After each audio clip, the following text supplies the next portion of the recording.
Maangat na itong si Junjong Kaba dito. Ito lang si Mervin Corpus. Nagkakaparutan na sa harapan eh. So dito lang si Ronald Duranza nakikiramdam. Mangat na sa kaliwa. Ronald Duranza hindi nakatiis. Ayun. Pumala. Ito na. Ang ating breakaway na ko. Kumapanay pa rin Ronald Duranza.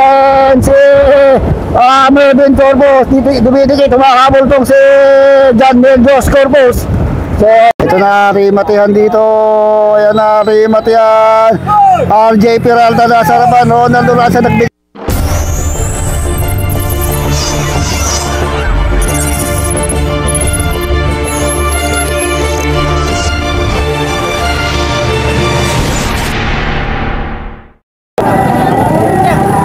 Tapos ko lang ulit.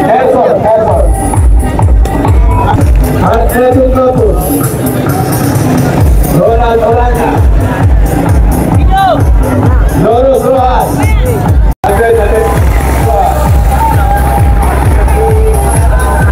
Okay, open pro road bike tayo. Introducing Melvin Corpus nandito. Ronald Duranza, Gilbert Valdez, Nino Lim, Dominic Perez, Rustom Lim. Uy, si Kalkal nandito rin. Ayun si Dominic Perez. Ayun si Kaaro dito rin pala. Mamaklas na itong si... Parang nasisiraan. Okay, andito lang muna sa likuran. Ito mga pro. Uy, anong nangyari kay Tristan? So ito yung ating dalawang pro superstar. Mervin Corpus and Ronald Duranza. Dito lang sa likuran. Nasa harap nila si Dominic Perez. Exciting rimatian ng dalawang superstar ng Pangasinan na to. So andito rin si Rustom Lim, si Kaaro. So meron tayo mga pumapayawaw sa harapan. Kabisado kasi ng mga pro ang galawan eh. Kung kaya pa nilang maghabol. Team 7-Eleven na dito. Ito na. Pumapaharap na. Unti-unti na gumagawi sa harapan. Itong si Mervin Corpus habang nagkakabalatan na doon sa atin sa harapan. Tinatanaw ni Mervin Corpus kung lumalayo ba yung mga breakaway o may mga breakaway na tumatakas at kailangan na bang habulin. 7-Eleven, Team 3115, Gandex. Dito rin pala si RJ Peralta. Ito lang si Mervin Corpus ha. Maangat na itong si Junjong Kaba dito. Ito lang si Mervin Corpus. Nagkakaparutan na sa harapan eh. Unti-unti na tumakas ng ating mga riders doon sa harap. So tignan ito, meron tayong mga maadvance sa harapan. Darius John Villaseñor dito din. Juan Bacaro, si Kalkal ito.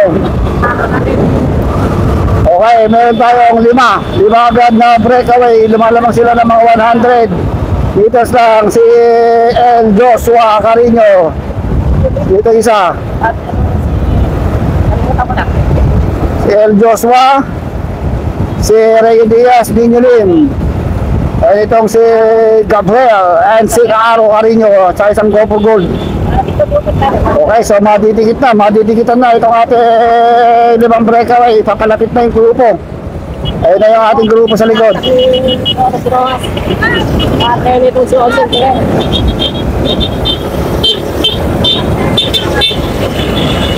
Sumali rin pala si Rupak dito ha.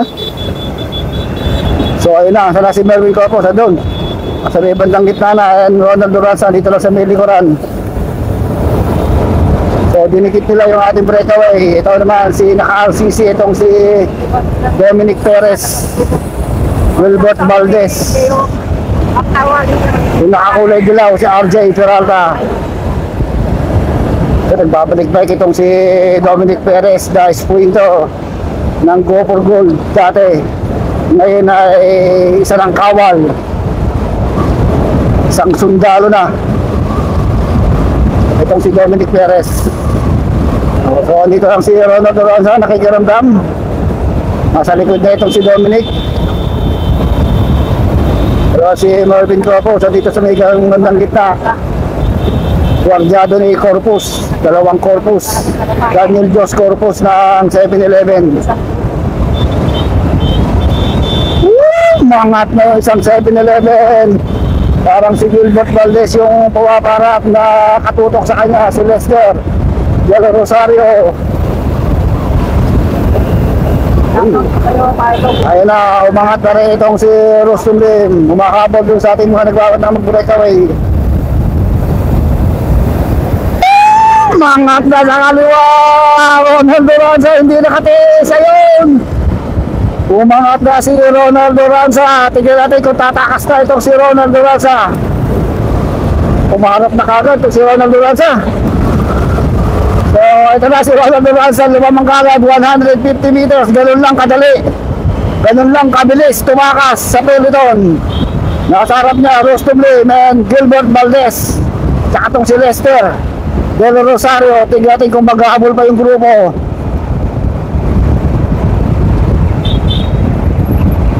So U-turn na tayo dito. So ito na, naka-U-turn na, naghahabol na si, dumitikit na rin si Mervin Corpus dito ha. Nasa likuran din niya si Daniel Jos Corpus. Hoy! Uy, na si Mervin Corpus. Hoy na! Ay! Gusto ko kain daw. So ito, umahabol na rin si Daniel Jos Corpus at si King Vincent Mercado. So talaga palag-palag na to. Uy, mukhang bumabaklas itong si RJ Peralta, King Vincent Mercado, Daniel Jos Corpus, and itong si James Paul Escupien. Ito na rin dumidig itong si Olsen Ferrer, Nino Lim, and Benedict Bernes. Saka itong si John Ray Baybay. So pumapalag-palag na rin itong mga amateur ha. So lumalamang na sila Oranza, Mervin Corpus na mga 50 meters lang. Ibigit pa to si Alfred Abinoa and Junjong Abadido. Maangat na rin itong si Nino Lim, John Ray Baybay. Kailangan nilang madikitan. Lumalayo na yung ating breakaway. Yan, nagsusubikap dumikit. Tumakas sa'yo si Junjong Abadido dito sa grupong to.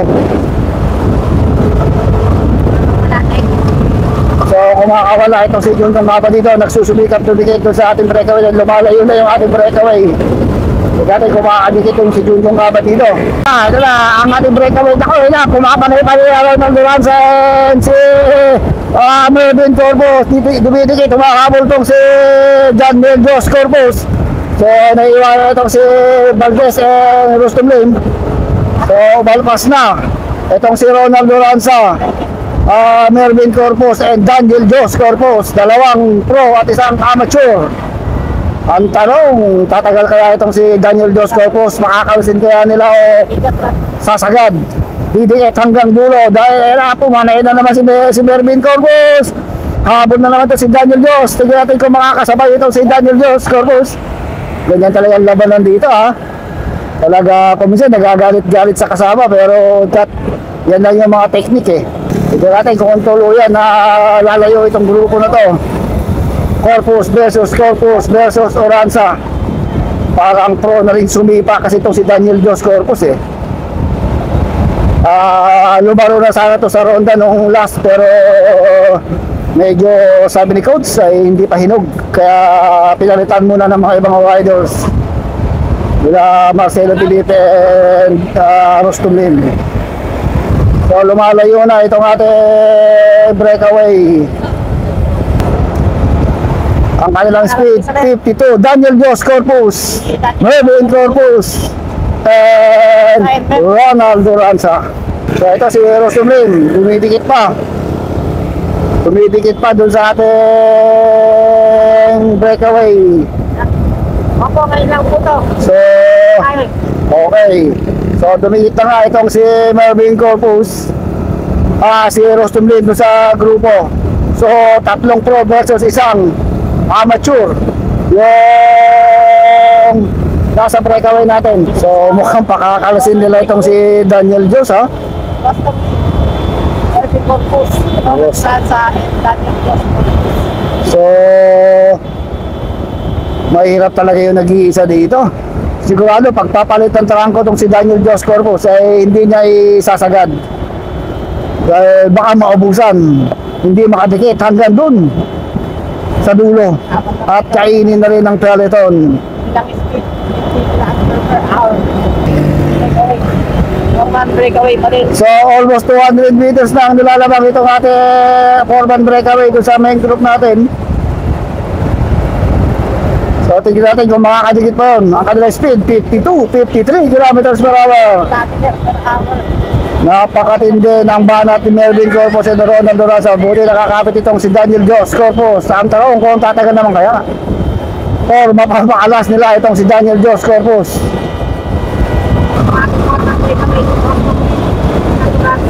Ano?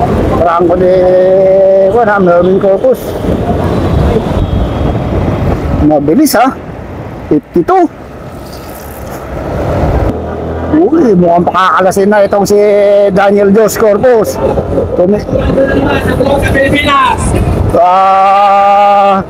Talagang kinakargahan ni Ronald Duran sa Melvin Corpus. Nakasunod pa rin si Daniel Jos. Ayun na, mukhang pakakalasin mo nila. Ang kanilang speed, 55 kilometers per hour. Ayun na, 65 kilometers per hour. 65, ang takbo. Grabe. Ayun na, 65, 64. Ilang breakaway. Para hindi na maidikit ang Tignan natin kung makakakapit pa rin itong si Daniel Jos Corpus. Ito kala Oranza. Pag U-turn doon dahil meron pa tayong isang lap. 250 meters behind the breakaway. Naghabol ito si Abinoha, si Reo Diaz, Olsen, si Darius Jan. Isang pang-rider sa tsaka itong ating pinaka-main group. Hatak-hatak ni Cabadido. Hindi pala nakatakas si Cabadido rito kanino. So may isang lap pa tayo ha. Mababa pa to. So sila pa rin yung ating breakaway ha. So 250 to 300 meters ang lamang ng ating breakaway doon sa dito sa ating breakaway sa peloton. Hatak-hatak ni Melvin Corpus oh. So, mangat na si Rostong Ray. Wala na sinasabi ko na corner itong si Daniel Jos Corpus. Inangatan na ni Rostong Ray. Tigati kung hahabol pa itong si Daniel Jos Corpus. Talagang napagkakaisaan ito. Napagkakaisaan ito si Daniel Jos Corpus. Isang sprinter ng 7-Eleven. Talaga makakawawa ka dito dahil tatlong pro na magkakasama yung kalaban mo. Ito na, lumayo na si Rostom Lee ng 50 meters. Nakadikit pa rin si Daniel Jos Corpus. Ito na, mangat na si Melvin Corpus. Ayun na, tumakas na rin si Melvin Corpus. Ito si Daniel Jos. Talagang kinawawa ito si Daniel Jos Corpus. Ito natin yan kung mag-aabot pa makakadikit pa si Daniel Jos Corpus doon kay Rostom Lee and Melvin Corpus. So talagang mahirap talaga pag nag-iisa ka. Michael pala yun eh. So lumayo na si Melvin Corpus. Mamaya-maya ito naman si Ronald Duran ang tatakas ito. So napakahirap talaga. Talagang mapaparusahan ka rito. Pagpasaya kay Melvin and Rostom Lim. Lumayo na itong dalawang breakaway natin. Rostom Lim and Melvin Corpus. So lumamang kagad sila ng mga 200 meters doon kay Oranza and Daniel Jos Corpus. Pagbabantayan na yung dalawa doon, mag-uubusan na si Oranza at si Corpus. Ang habol ni Corpus doon hindi siya bumitaw kay Ronald Oranza para sakaling makakuha pa siya ng 3rd place. So this is our 2-man breakaway. Melvin Corpus na naman. Rostom Lee approximately 200 meters behind the second group or the second pack between Ronald Oranza and Daniel Jos Corpus. 400 meters naman ang lamang nila dun sa peloton. So ang kanilang speed 51 kilometers per hour.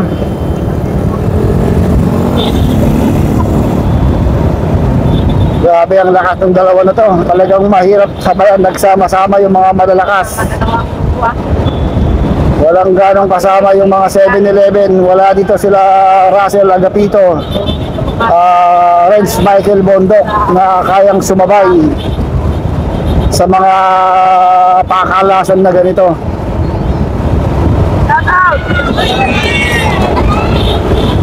So ang speed nila 52 kilometers per hour.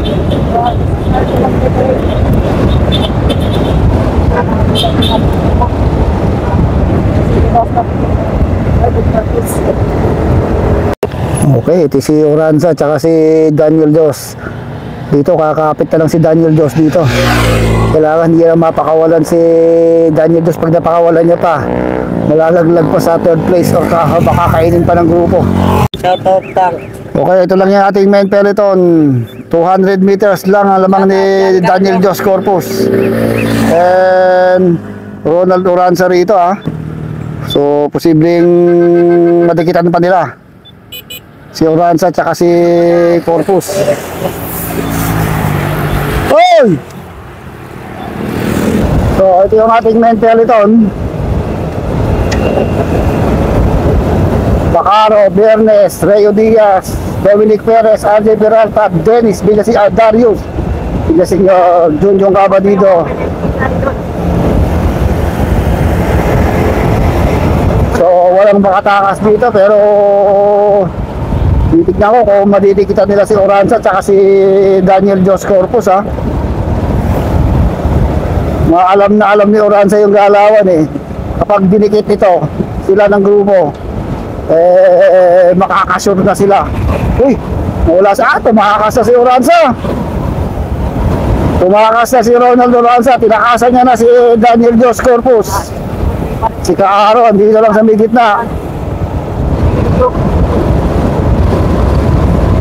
So punta natin si Oranza. Tumakas na si Oranza. Hindi nakasabay talaga si Daniel Dos. Malayo na. Nalayo na si Ronald Oranza. Iniwan yan ang lubusan itong si Daniel Dos Corpus. Ito kaya magkahabol ngayon itong mga 7-Eleven pumo-formation. Itong mga 7-Eleven sa pangunguna ni Gilbert Valdez. Ito si King Vincent Mercado, Olsen Ferrer. Ito naman si Calcal, Nino Lim. So naiwan na ng lubusan ni Ronald Oranza itong si Daniel Dos Corpus. Okay, ito lang si Ronald Oranza. Tuluyan na talagang iniwan si Daniel Dos Corpus. Talagang mahirap talaga ang sabayan ang mga pro. Medyo tumaba lang itong si Ronald Oranza pero lalaki ng mga binti pa rin Talagang climber and sprinter ito. So lumalamang sila Mervin Corpus sa mga 200 meters. Mukhang didikitin pa ni Ronald Oranza sila Mervin Corpus at Rostom Lim. Ang kanyang speed 50, 52, 49 kilometers per hour. Nakangisi lang yan Okay, nakangisi lang yan Kung titikit pa Hoy! So tinanaw niya yung likuran. Malayo didikitin siya. Naka-formation na yung mga 7-Eleven Mukhang mag-aamol yung 7-Eleven dito. So ito si Oranza rito sa second group. Baka abulin sila. Dikit ng 7-Eleven sa kanya. So ito na nga sinasabi ko. Naka-formation na itong 7-Eleven. Mukhang yung hahabulin nila si Oranza o yung ating breakaway. Kaya pang dumikit napakarami nilang magtutulong-tulong Kaya pa nilang idikit. Malapit lang. Mga 300 meters to 400 meters lang. Ito naman natin breakaway So ito yung ating dalawang breakaway. Pabalik na tayo. Mervin Corpus yung umahatak dito sa grupo. Kay Rostom Lim talagang isinasagad din ni Mervin Corpus dahil yung ating peloton sumasagad din. Hinahatak ng mga 7-Eleven para madikitan si Ronald Oranza or makadikit pa rito sa dalawang ito. Ang kanyang speed 50 kilometers per hour. Talagang mabilis itong hatak ni Mervin Corpus dito kay Rostom Lim para tuluyan silang makalayat, hindi kainin yung ating main peloton. 52. Grabe, lakas sumipa ni Mervin Corpus Panay-panay. Parang nag-i-electric pa nga raw yung pana So baka kinain ng peloton si Ronald Oranza Kaya may pag-asa pa yung mga 7-Eleven. Maganda rin yung diskarte ng 7-Eleven Talagang hindi nila pinagod ng tuluyan si Daniel Dos Corpus. So palit naman itong si Rostom Lim. Kaya natin dito yung grupo. So inaabot ng grupo si Ronald Loranza. Sabi ko na nga ba, buta talagang nag-formation na itong mga 7-Eleven Talagang alak talaga nilang habulin si Loranza at yung ating breakaway. So kaya natin na to. So maganda rin yung diskarte ng 7-Eleven na kaya hindi kakayanin ni Daniel Jos Corpus doon dahil magkakampi yung tatlo. Kaya nagpakain na lang sila sa peloton at hinahabol nila itong si Ronald Loranza. Pero yung ating breakaway, hindi ko alam kung kaya pa nilang habulin Dahil mga 400 meters na ang labangan nila Melvin Corpus and Rustum Lim. So napakabilis, 58, 59 kilometers per hour. Pero kung mahaba-haba pa to, pwede nila o kaya pa nilang dikitin yung ating breakaway. Pero takbo nila Melvin Corpus sa 50 lang. Ito 58, 59 kilometers per hour. Nag-aapol talaga dito Dandex and 7-Eleven. Nakatutok lang sa likod dito si Ronald Loranza. Kaya dito magaganap ang matinding rewatihan.